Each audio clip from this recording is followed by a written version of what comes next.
یہ ایک دو سال کا قصہ نہیں، یہ دہائیوں کی بات ہے کہ پاکستان کے بجلی سیکٹر کی کرپشن، مجرمانہ نااہلیاں، بے ضابطگیاں اور غیر شفافیت کا خمیازہ پاکستان کی قوم کو، عوام کو بھگتنا پڑ رہا ہے۔ بجلی سیکٹر کا جاری بحران قوم کے لیے عذاب بن چکا ہے اور موجودہ حکومت کے لیے، عمران خان کے لیے بھی یہ عذاب عظیم ہے۔ بجلی کی 10 تقسیم کار کمپنیز مسلسل قومی خزانے کا خون چوس رہی ہیں۔ گردشی قرضوں کی مد میں روزانہ 1.5 ارب روپے خاک ہو رہے ہیں۔ اس وقت گردشی قرضے 2400 ارب روپے کے ہو چکے ہیں۔ آج کل میں بجلی کے نرخ پھر بڑھائے جائیں گے، یہی طریقہ کار ہے حکومت پاکستان کا۔ جب بجلی کے حوالے سے پاکستان میں دباؤ آتا ہے، معیشت پہ دباؤ آتا ہے، کیونکہ بجلی کا نظام روزانہ 1.5 ارب روپے کا نقصان پیدا کرتا ہے، تو ایک ہی نتیجہ سامنے آتا ہے کہ بجلی کے نرخ بڑھا دیے جائیں۔ نظام ویسے کا ویسے ہی چلتا ہے، جس کے بعد بجلی کے بل میں اب جو اضافہ کیا جائے گا 10 سے 15% تک اضافہ ہو جائے گا۔ اطلاعات کے مطابق نیپرا نے حکومت کو فی یونٹ 3 روپے 34 پیسے بجلی مہنگا کرنے کی سفارش کی تھی۔ فی الحال حکومت نے 1 روپے 90 پیسے فی یونٹ بڑھانے پر اتفاق کیا ہے۔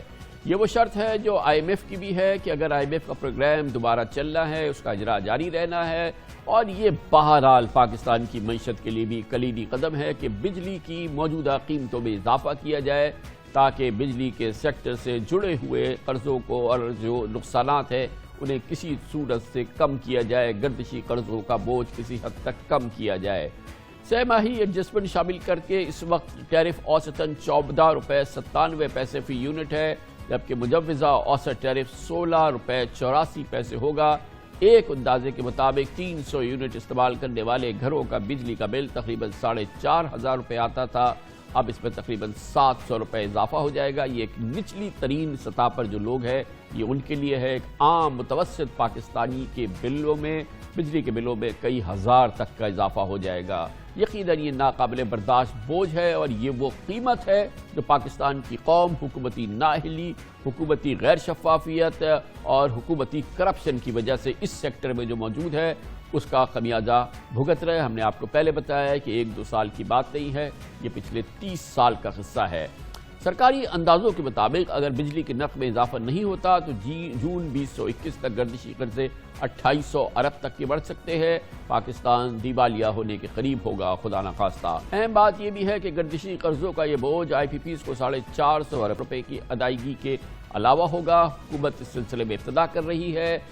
جو پرانے آئی پی پیز ہیں سن 1999 سن 2002 ان کے ساتھ بہرحال حکومت کا معاہدہ ہوا ہے۔ جو رینیوبل آئی پی پیز ہیں ان کے ساتھ معاہدہ ایک ہوا، مفاہمت کی یادداشت پہ دستخط ہوئے۔ پچھلے ہفتے خبر تھی کہ چند روز کے اندر یہ ایگریمنٹس بن جائیں گے اور اس طرح سے گردشی قرضوں کو حل کرنے کے لیے، بجلی سیکٹر کے بحران کو حل کرنے کے لیے پہلی پیش قدمی ہوگی، مگر نہ جانے وہ بھی کہاں کھو گئے، وہ ایگریمنٹس بھی پتہ نہیں کہاں چلے گئے، جن کے بارے میں ہمیں انتہائی مصدقہ ذرائع نے تقریباً 10 دن پہلے بتایا تھا کہ 2-3 روز کے اندر یہ ہونے والے ہیں۔ بجلی سیکٹر سے جڑے ہوئے قومی بحران پہ بات کرنے کے لیے ہم دعوت دیں گے وزیر اعظم کی انرجی کمیٹی کے جو اراکین ہیں، ان میں سب سے نئے اراکین میں سے شامل ہیں۔ کئی ماہ ہو گئے ہیں جناب تابش گوہر کو وزیر اعظم کے معاون خصوصی برائے الیکٹریسٹی ہے۔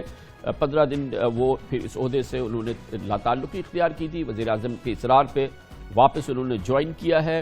ہمارے ساتھ اس وقت اسلام آباد اسٹوڈیوز میں موجود ہیں۔ بڑی نوازش تابش گوہر صاحب، یقیناً یہ پاکستان کا معیشت کا بھی اولین بحران ہے، وزیر اعظم عمران خان کا سب سے بڑا چیلنج ہے، اور اس چیلنج سے نمٹنے کی ذمہ داری اب آپ کے کاندھوں پر ہے، اور یقیناً وزیر اعظم کی آپ سے بڑی توقعات ہیں اور اس کے ساتھ قوم سے بھی بڑی توقعات ہیں۔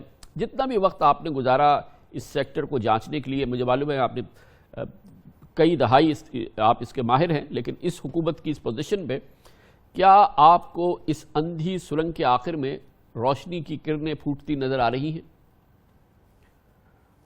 بہت شکریہ کامران بھائی، آپ نے مجھے دعوت دی۔ یقیناً یہاں پہ روشنی کی کرن نظر آ رہی ہے۔ جیسے آپ نے ذکر کیا 2300 ارب روپے کا یہ جو سرکولر ڈیٹ کا بوجھ ہے، اس کے تلے یہ سیکٹر دبا ہوا ہے، معیشت پہ بھی بہت اس کا منفی اثر ہے۔ اس کی میں بنیادی وجہ بتا دیتا ہوں آپ کے ناظرین کے لیے۔ 1/3 جو اس کا حصہ ہے وہ تو آپ ڈسٹریبیوشن کمپنیز کی انیفیشنسی یا نااہلی کی مد میں ڈال سکتے ہیں. اور ڈسٹریبیوشن کمپنیز میں بھی 4 جو ڈسٹریبیوشن کمپنی ہیں حیدرآباد، سکھر، کوئٹہ، پشاور اور اس سے ملکہ ٹرائبل ایریاز، وہ 85% اس کو کنٹریبیوٹ کرتی ہیں. اب وقت آ گیا ہے کہ صوبوں کو بھی اپنا کردار ادا کرنا پڑے گا اور ہم نجکاری کی طرف بھی جا رہے ہیں. نجکاری کے کئی طریقے ہو سکتے ہیں، لیکن یہ بات اب اس کا فیصلہ ہو چکا ہے کہ اسلام آباد سے بیٹھ کے ہم سکر یا حیدرآباد یا کوئٹہ یا پشاور نہیں چلا سکتے. صوبوں کو بھی اس کا کو اپنا فرض ادا کرنا پڑے گا، بالخصوص 18ویں ترمیم میں اس کو تھوڑا سا آپ کو یہاں پہ مکمل کروں گا. آپ نے ابتدا میں جو بات فرمائی وہ زیادہ امپورٹنٹ ہے. آپ نے کہا کہ بالکل مجھے اندھی سرنگ کے آخر میں روشنی کی کرنیں پھوٹتی نظر آ رہی ہیں بجلی کے بحران میں. اس کی وجوہات، کلیدی وجوہات اس امید کی آپ بیان کیجئے جو کہ آپ کو یہ روشن امید دکھا رہی ہے، اور ٹھوس وجوہات بیان کیجئے. جی، جو وجہ ہے وہ تو آپ کو معلوم ہی ہے. جو پرانے معاہدے ہوئے جو 20 سے 25% زیادہ مہنگے جی تھے، میں جان رہا ہوں، امید کی وجوہات جاننے کی کوشش کر رہا ہوں. جی، جو ہم اقدامات اٹھا رہے ہیں ان کی میں تھوڑی سی تفصیل بتا دیتا ہوں. آپ نے خود ذکر کیا جو 53 IPPs ہمارے ہیں 8000 میگا واٹ کے لگ بھگ، ان کے ساتھ ہم معاہدے پہ نظر ثانی کر رہے ہیں.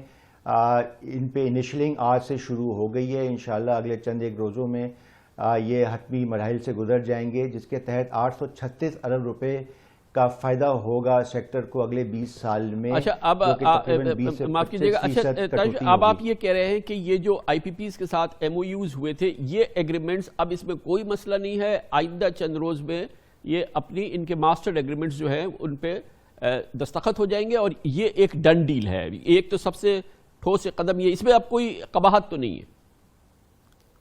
قباحت ہونی نہیں چاہیے، لیکن میں یہ بات ضرور کرتا چلوں کامران بھائی کہ 53 IPPs ہیں، ان میں سے ہو سکتا ہے چند ایک IPPs کے خدشات ہوں جس کی بنیاد پہ وہ نہ سائن کرے، لیکن جو اس میں مجموعی طور پہ اکثریت ہوگی وہ ہمارے ساتھ یقیناً سائن کرے گی، کیونکہ ان کو بھی نظر آ رہا ہے کہ یہ جو سیکٹر ہے یہ قرضے کے بوجھ کے تلے دبا ہوا ہے. ان کو بھی ہمارا ہاتھ بٹانا ہے. وہ رضاکارانہ طور پہ ٹیبل پہ آئے ہیں، ان کے ساتھ انیشلنگ شروع ہو گئی ہے. کابینہ کی حتمی منظوری کے بعد یہ پھر فائنل اگریمنٹ ہو جائے گا اور انشاءاللہ اس کا جو ثمر ہے بجلی کی نرخوں میں کمی کا، وہ اگلے چند مہینوں میں اس کا اثر نظر آنا شروع ہو جائے گا. ایک تو یہ پہلی بات ہے کہ ہم نے جو کاسٹ آف جنریشن ہے، جیسا کہ میں نے ذکر کیا، زیادہ بجلی ہم نے کنٹریکٹ کر لی، فرنٹ لوڈڈ ٹیرفز ہیں. اسی طرح ہم نے یہ ان کو پابند کیا ہے کہ جو مقامی شیئر ہولڈرز ہیں وہ پھر روپے میں ہی منافع کمائیں گے، ڈالر انڈیکسیشن کی ختم ہو جائے گی. اور ایک بہت اہم بات یہ ہے کہ جو بجلی کی منڈی کا قیام اب نافذ عمل ہو جائے گا اگلے 15 سے 18 ماہ میں، اس کے تحت یہی IPPs اپنے گاہک تلاش کر رہے ہوں گے اور سارا کا سارا بوجھ جو اس وقت وفاق پر ہے سنگل بائر ماڈل کے تحت، وہ بھی بوجھ بڑھ جائے گا. تو اس سے بھی ایک فائدہ ہوگا بجلی کے نرخوں میں. پہلی تو یہ بات. دوسری بات یہ کہ جو بجلی کے طلب ہے اس میں اضافہ کرنا بہت ناگزیر ہے. پچھلے 2-4 سالوں میں معیشت کو جو دھچکا پہنچا اس کی وجہ سے بجلی کی طلب میں بھی کمی آئی. کیپیسٹی ہماری ٹیک اور پے کی بنیاد پر ہم پابند ہیں ان کو ادائیگی کرنے کا، لیکن طلب اس حساب سے نہیں بڑھی. اس سلسلے میں اگلے ہفتے ایک سمری موو ہو رہی ہے جس کے تحت ہم جو کیپٹیو پاور پلانٹس ہیں اس کی جو گیس سپلائی ہے اس پہ ہم موریٹوریم ڈکلیئر کر دیں گے کابینہ کے فیصلے کے بعد. اس کے نتیجے میں تقریباً 2 سے 2500 میگا واٹ گرڈ پہ واپس آ جائے گا، جو کہ بہت اس کی شدید ضرورت ہے اور جو ہماری کیپیسٹی ہے اس میں کھپ جائے گی. تو ایک سیکنڈ اس میں صرف یہ پوچھنا چاہ رہا ہوں کہ یہ کیپٹن پاور جو جن کو کہ آپ یہ سپلائی کرتے ہیں گیس، تو بہرحال ان کے ساتھ معاہدے تو ہیں، کیا آپ یونیلیٹرلی اس پہ موریٹوریم لگا سکتے ہیں؟ نہیں، یہ کابینہ کے فیصلے کے بعد ہی ہوگا. یہ حکومتی پالیسی ہے کہ کیپٹیو کو گیس دینی ہے مقامی یا نہیں دینی. اگر حکومت اپنی پالیسی تبدیل کر لے تو پھر وہ بھی SNGPL SAGC بھی پابند ہو جائیں گے. بنیادی ضرورت یہ ہے کہ ہم نے بجلی کے نرخوں میں کمی لانی ہے، جس کا میں ذکر کرنے والا تھا کہ آج سے 3 ماہ قبل آپ کو معلوم ہوگا کہ وزیر اعظم صاحب نے انڈسٹریل ٹیرف پیکیج اناؤنس کیا تھا، جس کے تحت اضافی یونٹ پہ 25 سے 50% رعایت دی گئی تھی، جس کے بہت مثبت اثر نظر آ رہے ہیں. نومبر کے ماہ میں 2.5% اضافہ ہوا، دسمبر کے ماہ میں تقریباً 8.5% اضافہ ہوا بجلی کی طلب میں B1 to B4 کیٹیگری میں. تو مجھے بہت امید ہے کہ جو کیپٹیو پاور پلانٹس جو چل رہے ہیں وہ جب واپس گرڈ پہ آئیں گے تو ان کو بجلی کے نرخ میں بھی نظر آئے گا کہ ان کا فائدہ ہے، اور جو گیس بھی جو چھٹے گی اس کا پھر بہتر استعمال ہوگا، جو ہمارے زیادہ ایفیشینٹ پاور پلانٹس ہیں وہاں پہ وہ استعمال ہوگا۔ معاف کیجیے گا، میں ذرا ناظرین کے لیے میں سمرائز کر دوں۔ آپ نے 3 ٹھوس وجوہات بتائی ہیں جس میں جو روشنی ہمیں اس تاریک سرنگ کے آخر میں نظر آ رہی ہے۔ پہلی بات تو یہ کہ آئی پی پیز کے ساتھ جو ایم او یوز ہوئے تھے اب ان سے ایگریمنٹ ہو رہے ہیں، جس سے کہ اب ہمیں بچت ہوگی، خاطر خواہ بچت ہوگی، 800 ارب روپے کے قریب بچت ہوگی۔ دوسری چیز یہ ہے کہ اب ہم گیس کی بجلی کی طلب بڑھا رہے ہیں۔ اس کے لیے ایک حکومتی اقدام ہوا ہے جس میں کہ اسمال اینڈ میڈیم انٹرپرائزز کو کم نرخ پہ بجلی فراہم کی گئی ہے، طلب بڑھی ہے، اس کا بڑا پازیٹیو رسپانس آیا ہے۔ اب اس میں مزید اضافہ کیا جا رہا ہے، اور اب حکومت کو کیونکہ گیس کی قلت کا بھی سامنا ہے اور بجلی کی طلب بڑھانی ہے، تو جن کیپٹیو پاورز کو گیس دی جاتی تھی اس کو ہم اس پہ موریٹوریم لگانے جا رہے ہیں، اور اس کی جگہ ہم ان کو کم نرخ پہ بجلی فراہم کریں گے۔ اس سے جو اس پورے دباؤ میں ہے وہ ایک بڑی کمی آنی شروع ہو جائے گی۔ میں نے صحیح اس کو سمرائز کیا ہے تابش بھائی؟ بالکل، بہت اچھا آپ نے سمرائز کیا کامران بھائی، اور ایک چیز میں اضافہ کرتا چلوں کہ حکومت نے ایک یہ بھی فیصلہ کیا ہے، بلکہ اس پہ عمل درآمد ہونا شروع ہو گیا ہے، کہ جو ہمارے اپنے پاور پلانٹس ہیں، چاہے وہ RLNG کے پلانٹس ہو یا تھرمل پلانٹس ہو یا نیوکلیئر پلانٹ جو لگے ہوئے ہیں جو آنے والے ہیں، ان کے نرخوں میں بھی ہم کمی لا رہے ہیں، بلکہ وہاں تو 30 سے 70% کمی ہو جائے گی۔ جہاں پہ ریٹ زیادہ تھا وہاں پہ ہم 10% ریٹرن آن ایکویٹی پہ لے آئے ہیں، جہاں ڈالر انڈیکسیشن ہو رہی تھی وہاں پہ اب روپے میں وہ ٹیرف ڈینومینیٹڈ ہوں گے، اور اس کا جو اثر ہے وہ تو آئی پی پی سے بھی کہیں زیادہ ہے، بلکہ اگر میں آپ کو نمبر دوں تو شاید آپ حیران ہو، 6,000 ارب روپے تک کا فائدہ ہوگا اگلے کئی سالوں میں۔ اگلے سال تو اتنا اثر نہیں ہوگا، جس کا آئی پی پی کو شامل کر کے یہ جو متعلقہ آئی پی پیز ہیں اس میں ظاہر ہے کہ دوسری شراکت داری بھی ہے، تو یہ آن بورڈ ہے اور یہ فیصلہ مستحکم ہے اور ٹھوس ہے، کیونکہ یہ تو بڑی بات ہے اگر یہ بھی ہو جائے۔ جی یہ بالکل ہو جائے گا، کیونکہ یہ تو ہماری حکومت کے اپنے پلانٹس ہیں، لیکن آپ نے آئی پی پیز کا سوال کیا تو ظاہر ہے وہ اپنے بورڈ اور لینڈرز کے اپروول کے بعد ہی یہ ہمارے ساتھ معاہدے کر رہے ہیں، اور ان کو بھی نظر آ رہا ہے کہ یہ جو 2,300 روپے کا جو یہ گردشی قرضہ چڑھا ہوا ہے، تو ان کا بھی فرض بنتا ہے کہ وہ ہمارا ہاتھ بٹھائیں، تھی رضاکارانہ طور پہ وہ ٹیبل پہ آئے ہیں اور بجلی کے نرخوں میں کمی لا رہے ہیں۔ اس کے ساتھ ساتھ میں اضافہ کرتا چلوں کامران بھائی، تیسری جو بہت اہم چیز ہے وہ یہ ہے کہ جو ڈسٹریبیوشن سائڈ پہ اور جو سسٹم میں انیفیشنسیز ہیں اس کو بھی ہم کم کر رہے ہیں۔ مثال کے طور پہ تقریباً 3,500 میگا واٹ کے پرانے پاور پلانٹس ہیں جو کہ بہت ہی لو ایفیشنسی پہ چل رہے ہیں، 1,700 میگا واٹ لگ بھگ ہم نے پلانٹ بند کر دیے ہیں، ڈی لائسنس کر دیے ہیں، ان کے ملازمین کو ہم دوسری ڈسٹریبیوشن کمپنی یا جنریشن کمپنیز میں ان کی کھپت کر رہے ہیں، اور تاکہ وہ جو بوجھ تھا پرانے انیفیشینٹ پلانٹ کا وہ بھی ٹیرف سے ہٹ جائے، اور مزید جو 1,800 میگا واٹ ہیں وہ اگلے 12 سے 18 مہینے میں وہ بھی سسٹم سے نکل جائیں گے، تو اس کی بھی جو فکس کاسٹ ہے، جو چارجز ہیں جس کا بوجھ عوام برداشت کر رہی ہے، وہ بھی سسٹم سے نکل جائے گا۔ یہ بہت ایک اہم بات ہے۔ اس کے آخر میں بتاتا چلوں کہ ڈسٹریبیوشن کمپنیز کے حوالے سے جس کا میں نے ذکر کیا، صوبوں کا کردار بہت ہی زیادہ اہم ہے۔ اگلے 2 سے 3 سالوں میں یہ ڈسٹریبیوشن کمپنیز کی جو مونوپلی ہے وہ بھی ختم ہو جائے گی۔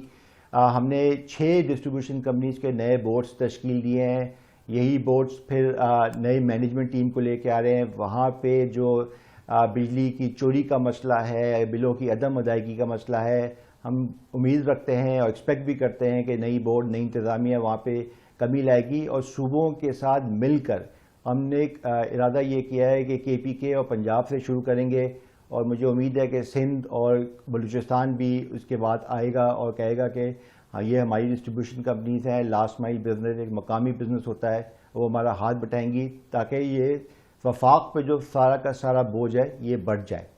اچھا یہ فرمائیے گا کہ یہ ساری چیزیں اپنی جگہ ہیں، ابھی بھی بجلی کے نظام سے ہماری جو منسلک سرکاری بڑے ادارے ہیں وہ اکراس دا بورڈ ہم دیکھتے ہیں کہ وہاں پرماننٹ لیڈرشپ نہیں ہے، کسی کے پاس ایکٹنگ چارج ہے، کوئی ایڈ ہاک لیول پر ہے، کوئی مطلب جس ادارے کا سربراہی نہیں ہے، جس کو پتہ نہیں ہے کہ وہ کتنے روز کا ہے، آپ اس کو ایک ہفتے کے لیے مہینے کے لیے آپ بنا دیتے ہیں, وہ نظام کیسے چلے گا؟ اور یہ نظام جو تھا یہ نداروں میں بھی تھا, یہ ڈسکوز میں بھی تھا, یعنی کہ انبلیویبل 2-2.5 سال سے یہ سچویشن اس حکومت میں ہم فوکس کر رہے ہیں, اس کو ایڈریس ہو رہا ہے؟ یہ کچھ آئے گا یہاں پہ کوئی ایسا نظام جس کو ہم کہیں کہ واقعی یہ دوررس ہے؟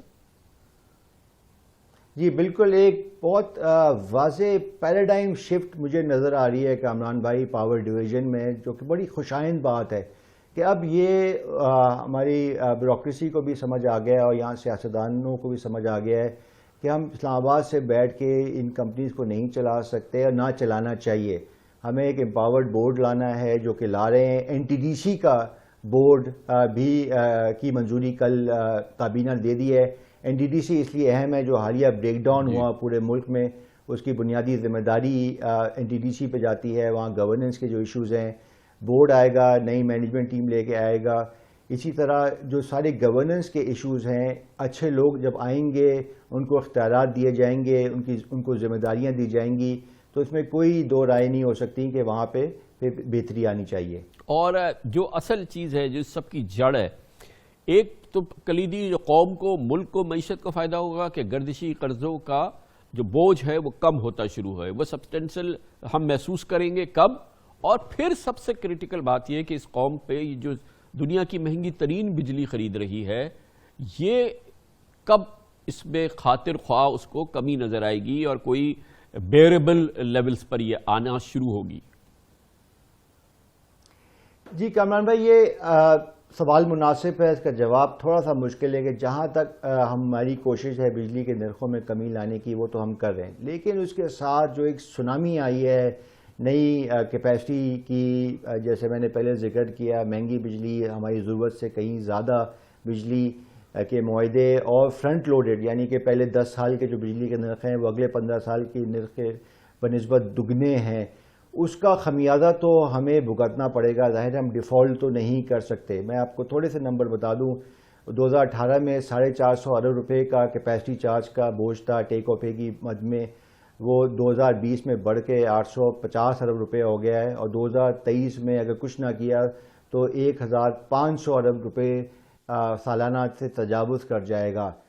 تو یہ تو بہت بڑا ایک بوجھ ہے جس کا ظاہر ہے یا تو حل ہے کہ آپ عوام کو منتقل کر دیں. کوئی بھی سیاسی حکومت اس کے متحمل نہیں ہو سکتی کہ سارا کا سارا بوجھ بجلی کے نرخوں میں شامل کر دے. جو کم سے کم بوجھ ہے وہ اس کی منظوری کابینہ نے دی ہے, لیکن جو بچ جائے گا وہ ظاہر ہے سرکولر ڈیٹ میں جاتا ہے. اور یہی بنیادی بات ہے. جب لوگ 2300 ارب روپے کی بات کرتے ہیں تو میں آپ کو 1-2 مثالیں چھوٹی سی دے دیتا ہوں. بلوچستان میں ہم ٹیوب ویلز کو بجلی دیتے ہیں, ان ٹیوب ویلز پہ پورے گاؤں چل رہے ہیں, وہاں سے ادائیگی نہیں ہوتی, سالانہ 60 ارب روپے کا خسارہ ہے. وہاں سولرائزیشن کی طرف ہم چلے بھی جائیں لیکن بجلی منقطع نہیں کر سکتے. تو یہ ایک سوشل کاسٹ ہے بلوچستان کے حوالے سے جو سسٹم برداشت کر رہا ہے, جو کہ گردشی قرضوں میں جاتا ہے. اسی طرح یہ جو گردشی قرضے ہیں جو اب 2300-2400 ارب روپے کے ہو گئے ہیں, معاف کیجیے گا, جو 2300-2400 ارب روپے کے ہو گئے, یہ بجلی کے نرخ سے تو یہ ایڈجسٹ نہیں ہوں گے. اس کا تو آپ کو کہیں اور لے جا کے اس کا سولوشن ڈھونڈنا ہے. یہ سولوشن تو پھر فائنانس منسٹری کے پاس ہے, پھر آئی ایم ایف آپ کے ساتھ کھڑا ہے, پھر یہ تمام معاملات, یہ تو شاید آپ کا جو اسکوپ ہے اس سے باہر ہے. اور اس سلسلے میں وہاں پہ کچھ اس سلسلے میں کام ہو رہا ہے؟ جی, تو جیسے میں نے پہلے کہا 1/3 تو آپ ڈسٹریبیوشن کی کمپنیوں کی انیفیشنسی کی مد میں ڈال سکتے ہیں. 2/3 ایسا کامران بھائی سیاست اور پولیٹکس اور پالیسیز کی مد میں آتا ہے. میں نے بلوچستان اور آزاد جموں کشمیر کا ذکر کیا کہ الیکٹرک بھی ایک بہت بڑا عنصر ہے اس میں. جیسے میرے کیبنٹ کولیگ نے کہا تھا, ہم نے کی نشکاری کی, کراچی کی نہیں کی. ہم 650 میگا واٹ بجلی دے رہے ہیں, بلکہ مزید بڑھانے والے ہیں 2000 میگا واٹ تک. سالانہ 70 ارب روپے کی بجلی کا بل ادا نہیں ہوتا, جو کہ اب بڑھ کے 200 ارب روپے سے تجاوز کر چکا ہے. یہ سرکولر ڈیٹ میں جا رہا ہے. تو اب اس کی ایک کاسٹ ہے, لیکن ہم نے کراچی کے 2 کروڑ عوام کو بجلی دینی ہے, ان کو گیس دینی ہے. اس کا بوجھ وفاق برداشت کر رہا ہے, لیکن یہ پھر سرکولر ڈیٹ میں شامل ہو جاتا ہے. اسی طرح پچھلے سال کووڈ کی وجہ سے خیال میں کوئی ڈھکی چھپی بات نہیں ہے, معیشت کو بہت دھچکا پہنچا, لوگوں کی معاشی کمر ٹوٹ گئی. پاکستان نے دوسرے ممالک کے بنسبت الحمدللہ بہت اچھا